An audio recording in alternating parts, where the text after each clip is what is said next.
Welcome, everyone. A very happy Tuesday. Hope you guys had a fabulous long weekend. In today's learning series session, we will look at some advanced paginated reporting features that have launched recently, and also a few of them which are upcoming in the near month or so. My name is Salim Khan, and I'm a QuickSight Solutions Architect at AWS. I also have my colleague Neeraj Kumar, who will be presenting with me today. For today's agenda, we'll give a brief overview of QuickSight for folks who are new. Then we will go into an overview of paginated reporting since we launched paginated report a couple of years before. We'll go through that, okay? And then we'll go to some of the advanced features that we've launched in the recent months and that are upcoming in a couple of months from now, right? That are actually repeating sections and then prompted reports or user-driven on-demand reports. And then Neeraj will get into a demo of those new features. And then we'll end up with some of the key considerations and references that you can use after the webinar also. So what is Amazon QuickSight, right? So what we have noticed with a lot of customers is that they are made up of users with differing analytic needs and constraints. In the legacy world, the diversity of BI use cases and data format needs has resulted in a fragmented approach with multiple systems and versions of truth. Right? Organizations may have one system to run paginated reporting, another one for self-service BI, a third homegrown way to enable analytics, a fourth code-based tool for forecasting and for finding anomalies. They most likely will not have any advanced machine learning solutions like natural language querying to remove any remaining blocker for self-service. Right? Adding to the complexity, each of the system has its own connectivity layer, a data and a modeling layer, unique visualizations and calculations, and may even differ in their own scheduling mechanisms, making governance a nightmare and requiring training for each of these systems, like the all disjoint system, right? So with Amazon QuickSight, instead of trying to work with all disjoint legacy systems, BI authors and developers can use one unified modern solutions to alter the entire experience from data connections to data prep to analysis to dashboards, and then deliver insights in multiple forms of delivery, including interactive dashboards, paginated reporting, the Q natural language queries, and also embedding, right? With a powerful, easy to use UI-based authoring and rich suite of embedding capabilities and APIs, right? The builders can now build faster, accelerating time to insights. We have recently launched the generative BI capabilities in QuickSight that include AI-powered dashboard authoring experience, also the AI-powered insights on demand, the Q&A experience, and the new AI-assisted data storytelling. And all of this is available on our community in the recent launches pages. Please do go ahead and explore these features. QuickSight can connect securely to a variety of data sources natively, right? You can connect to on-premise databases like Oracle and SQL Server. You can also upload CSV and Excel files directly to QuickSight itself. QuickSight also integrates with a lot of AWS data sources. AWS partners like Snowflake, Databricks, also to SaaS applications like Salesforce, Jira, and ServiceNow. Right? So there are a lot of data connectivity that you can use natively from QuickSight itself. Coming to paginated reporting in QuickSight, right? So what is QuickSight paginated reporting, right? So paginated reporting in the cloud enables you to deliver highly formatted reports and at scale, right? Reports can be scheduled for delivery in different formats like PDFs, CSVs, and Excel reports. It can help deprecate legacy reporting systems and then consolidate dashboards and reporting use cases cost efficiently, right? Users can view the same sort of truth across dashboards and reports and don't have to decide between them. You can have both the dashboard and the report in the same analysis. And during the demo, Neeraj will get into more details of that, right? With one unified authoring experience, there is no new learning at all. It's the same authoring analysis experience that you get. Paginated report is serverless and auto-scaled like the rest of QuickSight, requiring no infrastructure or software management. And then with pay for usage and consumption-based pricing, and the auto archival up to 1 year, right? You don't have to deal with expensive multi-year contracts for products you don't use. Diving a little more detail on what kind of scheduled delivery mechanisms we have. So looking at the screenshot on your left, you can see you can create a schedule and then deliver it in PDF or CSV or Excel format, and you can have multiple schedules for the same dashboard or the report, right? And then once the schedules are run, you will start seeing different snapshots or the snapshot history that is generated for each of these different schedules that are run, right? And that will be available to you for a year by default. So some of the recent launches in the last few months that we've done, right? So we've had actually an API-driven automation, right, which is Paginated Report as a Service. Okay, so you can use Paginated Report as a Service. That those are APIs to generate snapshots on demand, okay, and deliver the content where you like.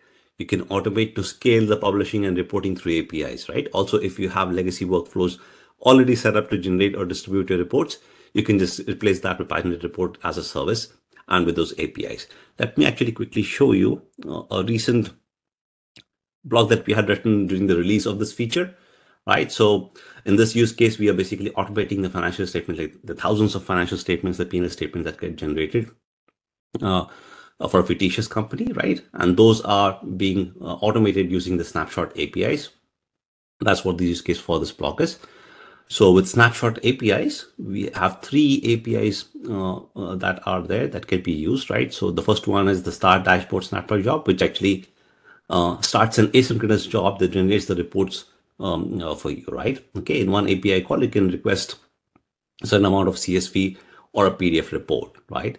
Once this API is called, you can monitor that API with the described dashboard snapshot job, right? That will give you the status and the configuration of the dashboard snapshot job, right? And once this is done, you can use the described dashboard snapshot job result, right? That will give you the status of the completed job, right? If it is not finished, it'll give you a message saying that it is not reached its terminal state. And once the result is gotten, you can actually take the report and then save it on the cloud, on an S3 bucket, or on your local network drive too. Right, so this use case basically walks you through all the prerequisites that you have, what is required as permissions, gives you a brief overview, and then the solution overview, what we've done to automate the financial reporting for all of the different P&L statements. Okay, it also walks you through creating a sample schema with Amazon Redshift. Okay, for the P&L statements, we give you a sample data sets and the calculations that are required. We walk you through the different calculations, parameters, and filters. Okay, and then how these are set up, right? If we are generating the financial statements for a particular closing month and a region, how those parameters are set up within the report, and then finally walk through building the P&L statement itself in QuickSight, right? How do you have different sections built, which is actual versus prior year, actual versus budget and summary, okay?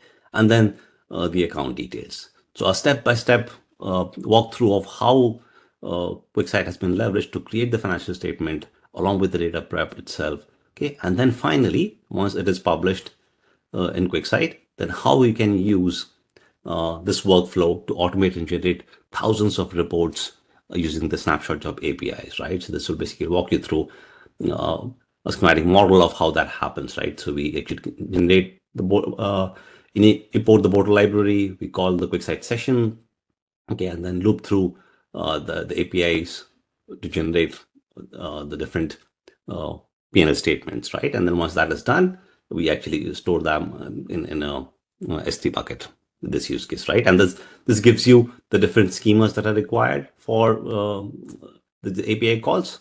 A detailed walkthrough of step-by-step on how this can be leveraged within your use cases, right? This walks through the archival process and the storage process, okay, and some of the key considerations that you need to require, okay? So very powerful Paginated reporting as a service on how we can use this for your own use cases, right? Okay, getting back to my presentation.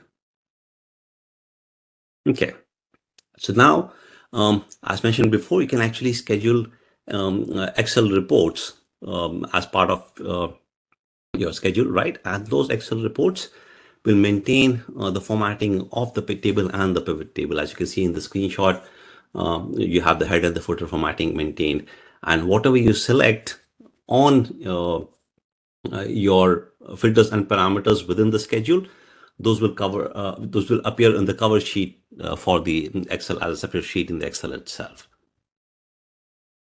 Moving on, so we have a couple of features which are upcoming and they are in private preview currently, right? So if you need these features within accounts, to reach out to your account team or to us, and we should help you get enabled for these new upcoming features. So what are the 2 new features that are coming, right? And that are in preview. The first one is repeating sections, right? So we are incorporating a design update where you can author repeating sections within a paginated report, which will speed your ability to build classic banded reports or repeating pages or sections for different data, right? Similar to small multiples that you have on the dashboard, but this feature will allow authors to specify dimensions for which a section should be repeated. And you see this in the demo when Neeraj does the demo. The second is prompted reports. We're also enabling end users or readers to run their paginated reports on demand at any time with an optional prompt value, right? To personalize a report, share it with them for their own needs. Like imagine you're a salesperson, you get a sales report every week, but currently the sales report is for all the products, right? And you as a salesperson want to focus on a certain product. So with this prompted report, you'll be able to filter down to a single product and run the report on demand, right? So that is prompted reports. So these 2 new features are currently in private preview and soon to be launched. Some examples of advanced paginated reporting. We can see that this is a heavily formatted report like an account summary or an invoice statement detailing all the transactions which we have multiple sections built into it. And then we also have a sales report, which is a multi-page report, usually in PDF format, right? A combination of table and pivot table that is rendered in complete entirety. Just a few examples just to highlight what a paginated report looks like. Okay, so before we dive into the details, some of the advanced features that have recently launched or launching, the key elements of paginated. Quickly go through a key elements of what paginated report are and how is it different from interactive dashboards, right? So a few key elements is initially the content is rendered entirely for these paginated reports, right, through multiple pages. You can specify the size and orientation, right? You can make it landscape or a portrait. You can specify page breaks where it needs to happen, whether it's after a section, whether it's after certain parameters, right? You can specify those page breaks. Okay. You can have a header and footer that you can use that can repeat on all the pages, right? You can specify the page margins and also some system parameters, right? So this gives you a visual on what are the key elements of a paginated report. Let me quickly show that to you in a live demo, right? So moving on, my console. Okay. So as you can see, I already have a paginated report that is built. And this is a monthly sales report. So the look and feel of the analysis experience completely changes when you have paginated reports selected than an interactive dashboard, right? We have in the same authoring experience, but you get a different look and feel and different elements that you can use for paginated reporting, right? So if you go to insert, you will see a new section that you can add headers, footers, and a page break, right? These are new only for paginated reporting. Okay. If you go to sheets and go to layout settings, you will see some extra configuration properties, right? As we mentioning, we can select a different paper size. You can select any of these page sizes that is based on your requirement. Okay, and then you can choose the orientation, whether it's the portrait or landscape orientation. You can specify the margins for your entire sheet, right? And this can be done for different sheets, right? So each of these is a sheet layout. You can have a portrait and a landscape for 2 different sheets, right? So these are all the layout settings for the sheet itself. Moving on to the header section, right? So if we have a new header section out here, you will have certain properties. For any of this, like how we have for QuickSight in general, if you click the pencil icon, you'll see the properties that are enabled for a particular container within QuickSight itself, right? So this is the header, and you can see within a header I have a company logo, I have a name, I actually have an image below it. You can specify the padding for the header itself. I have the name given, and then the header comes with certain system parameters like mentioned before, right? Okay, so you start seeing in the text box, you'll start seeing 2 new elements out here, right? Icons.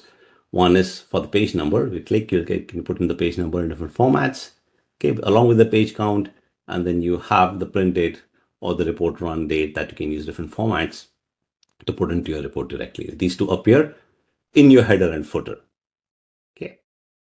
And then below that, now we have repeating sections. So this is the current production version, right? What Neeraj will go through is the advanced reporting feature where you have the repeating sections that is currently in preview, right? So you'll see some more items being added to this, right? But today with the section, you'll be able to see how we have the specified bottom padding along with it, right? So the headers and sections come with padding, the page comes with a margin, right? And you see I have these three visuals out here in this particular section. So I have grouped all of this three in a section, and then I don't have any page break specified. So what is going to happen is my next section, the section 2, which has a monthly sales and a profit trend, will appear right below as soon as my section for the sales breakdown ends, right? Similarly, I have another section below, section 3, which will start as soon as my section 2 ends, right? Okay, but right below your third section, I see a dotted line, right? So what this dotted line actually means is there's actually a page break. All right, so I can add another section over here. I can add a page break. Right now I have a page break specified, right? So it says that, okay, below this section, there's a page break. So if I click on the edit, I'll see a page break selected after my section. After my third section finishes, before my fourth section starts, there'll be a page break, right? Okay, and then you can see print across pages, means this particular table that I have for order details, that will print in its entirety, right? And after this has printed, the footer appears on all the pages which have company confirmed financial statement, and then I have page count and the page number, current page number, right? So these are some of the key elements of paginated reporting that are there. And now I turn it over to Neeraj, who can walk you through some of the advanced features that are upcoming in the near future, right? Neeraj, over to you. Thank you. Hello, everyone. As we move on to our demo sections, we have two use cases now to demonstrate and highlight how the repeat sections, once launched, they will help you implement your use cases. So let's start with the first one with a simple use case to understand how repeat section would work. For that, let me switch on to my QuickSight console and bring up one of the reports. So I'm bringing up my analyses here. So in this case, this is about a delivery notes report that is sent by any company to its business partners across different geographic locations for the promotional campaign. Reports that we generate here will ensure everything is in place for the e-commerce fulfillment process. So as you see in the analysis here, here in the analysis, you see the delivery note contains an itemized list of the items that are part of the shipment order. This will allow verifications that all items were received at the providing shipping address. So and it includes a barcode on top of, as you see here, as part of the shipping order. It has a bill to and the ship to address details, and it has the order details as part of this line items where it highlights the SKU, quantity, dimensions, and the weight for each and every item.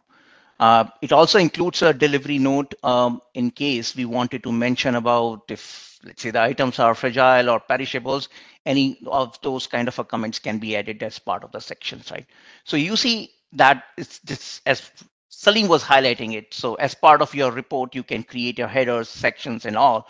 So this is the one sections that has been built, and all these visuals have been added as part of that one. Now, if if we wanted to run it for multiple number of times, let's say we have a packing slips and I wanted to execute that for that many number of packing slips. So what it allows is basically on the sections, it has the repeating section feature. As it's turned on, it with a little boxes, you see when I click on that, it opens up, it allows me to add a dimensions. I've already added a one dimensions, that is a packing slip number. And this is what you see on the packing slip number. It has various values like all these packing slip numbers. And for corresponding to each packing slip numbers, it will take its own related data, filter out for that specific packing slip number, and display all the visuals accordingly with the shipping address or bill to address as needed. When we add the packing slip numbers, we can always add a page break. after each instances, meaning after each and every sections. When the particular packing slip number is being printed, then before going to the next one, we wanted to have a page break so we can enable that.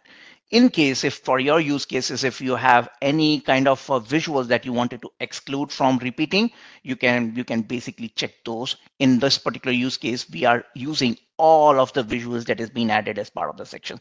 But in case if you have to exclude, there are provisions to do that, right? Moreover, like for example, if when I'm having the packing slip numbers, there could be a scenarios where you can basically look for a top 5 packing slip numbers based on the number of quantities that is being shipped. So you can take into account the KPIs, you can address that, and you can define like what my top 10, for top 10, you can say descending and say limit to 10. So you can classify that, how many number of times you wanted to, or which particular entities you wanted to consider for your repeat sections. So you can filter out for top 10 or bottom 10s or top n numbers, right?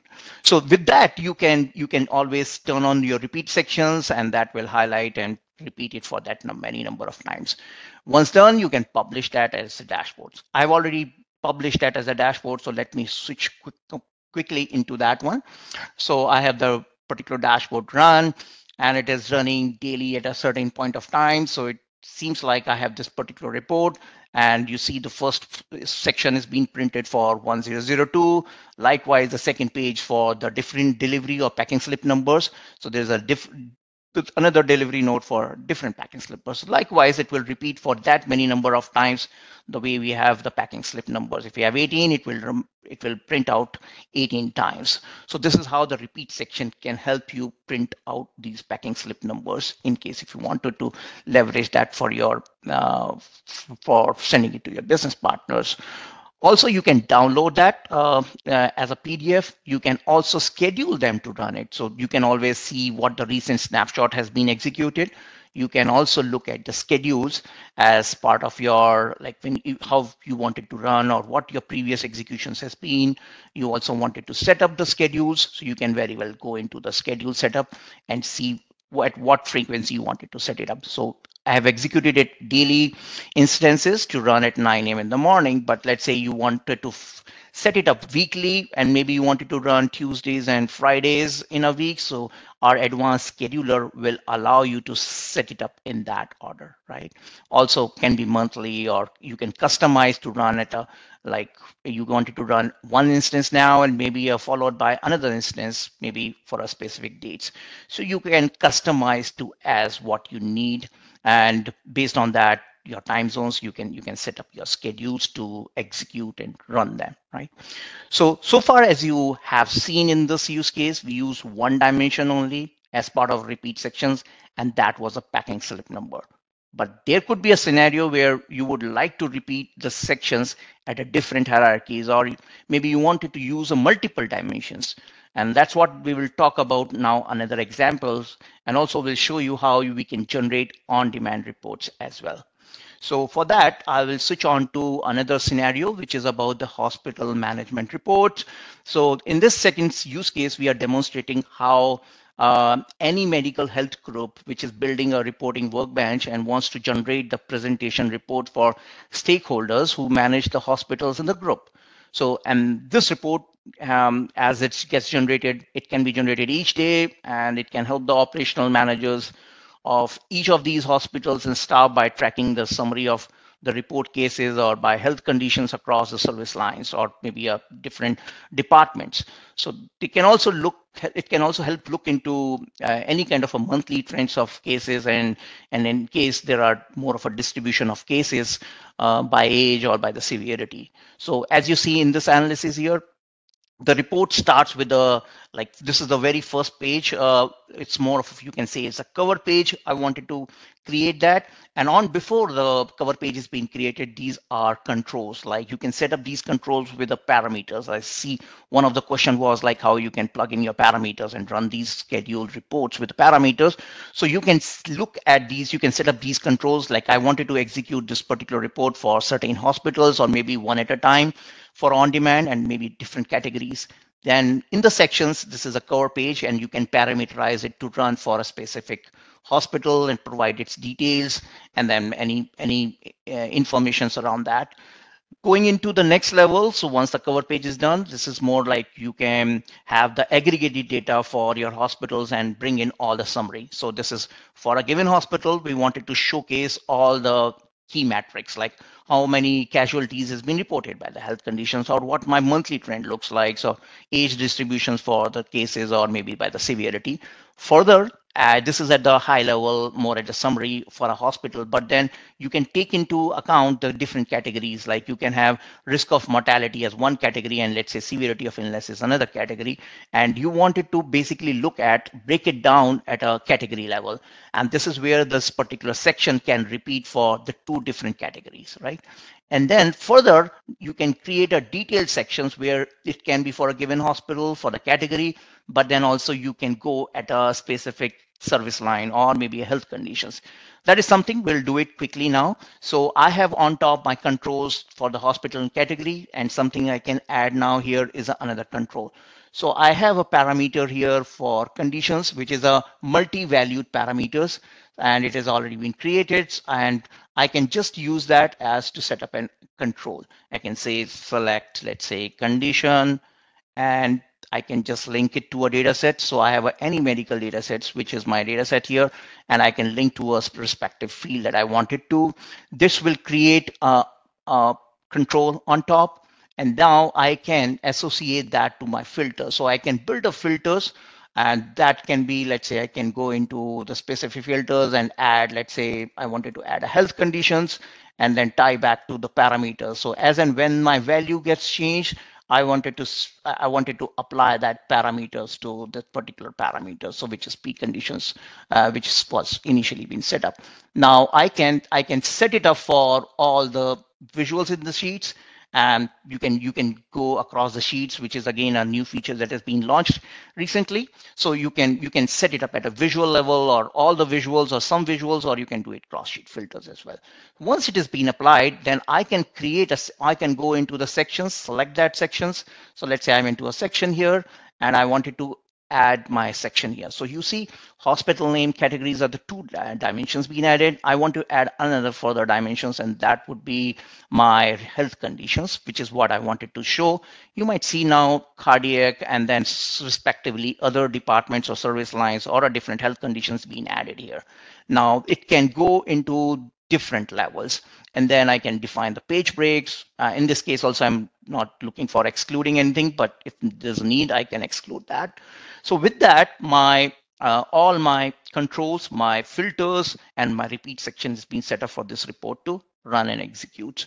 So I can publish that as a dashboard. This report has been published already, so let me go quickly fast forward and look at the dashboard here. And I have this particular report. Let's say it was executed. So I can look at this particular report, which is more of profiling reports. And here it's giving a summary and giving by categories, risk of mortality. It repeats for severity of illness. That one particular section is repeating. Then it takes into account risk of mortality and now breaks it down by each and every health conditions, which is what we have done it just now. So now you might see it is different health conditions. It will repeat for all the first category, risk of mortality. Once it is repeated for that, then you can get it for the severity of illness. And again, it will repeat for severity of illness, the another category. So likewise, you can run for multiple conditions, and you can do that. Comes in prompt reporting. So that was a repeat section. But now let's say I wanted to execute for a different category, right? For example, here I wanted to pick a hospital. So it could be, let's say, Hartford Hospital. And then let's say I wanted to print it for two different, all the categories, there are two categories eventually. And let's say I just wanted to run for cardiac, right?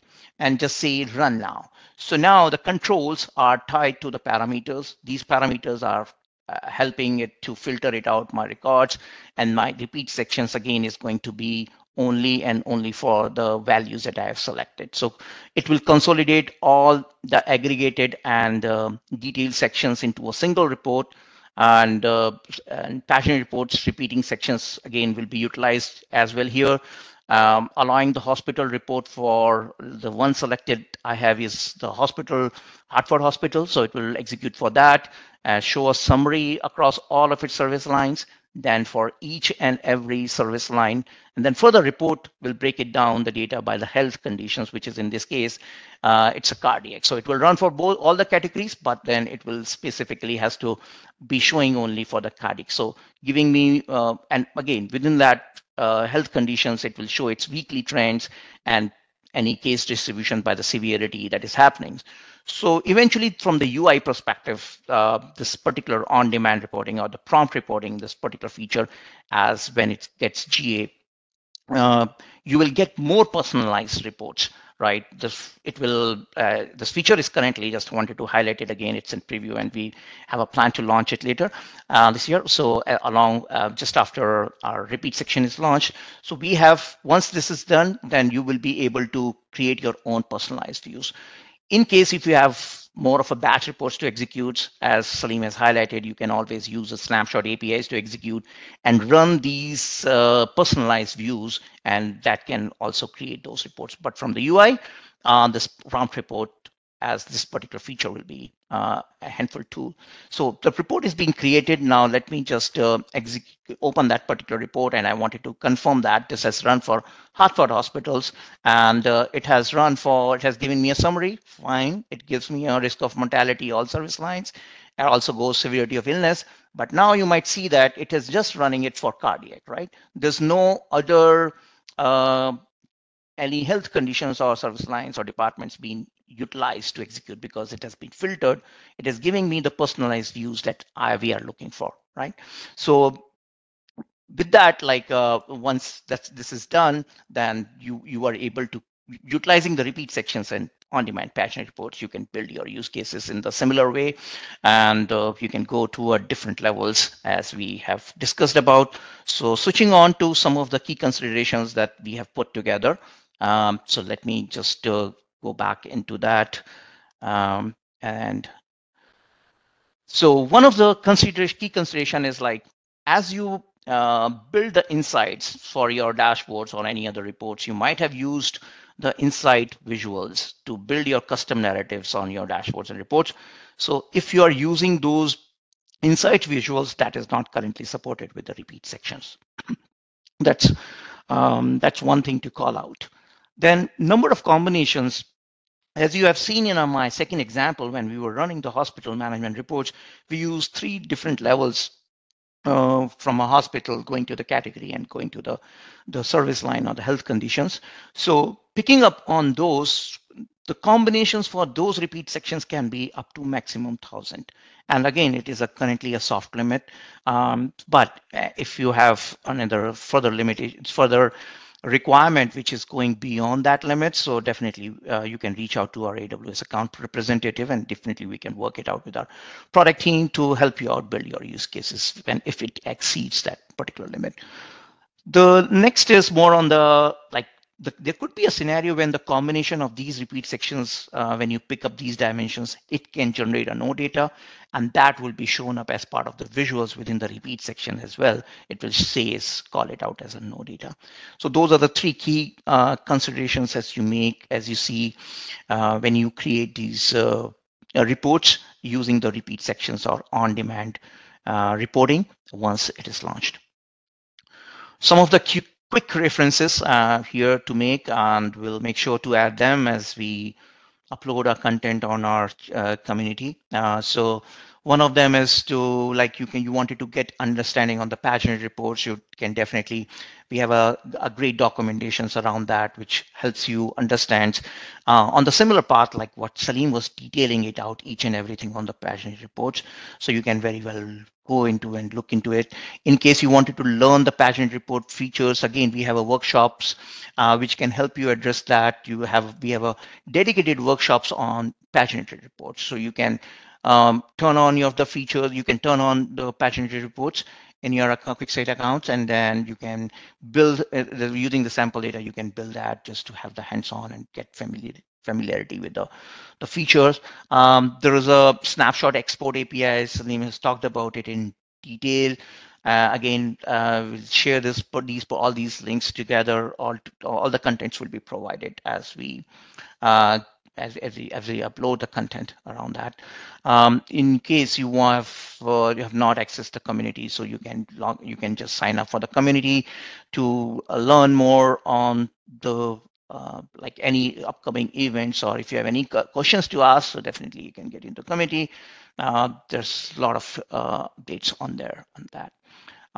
Also, there are a lot of features demos available as part of our demo centrals. You can very well access those features, and especially on the Paginated reports feature as well. We have certain examples that you can leverage to explore those and build similarly in your use cases as well.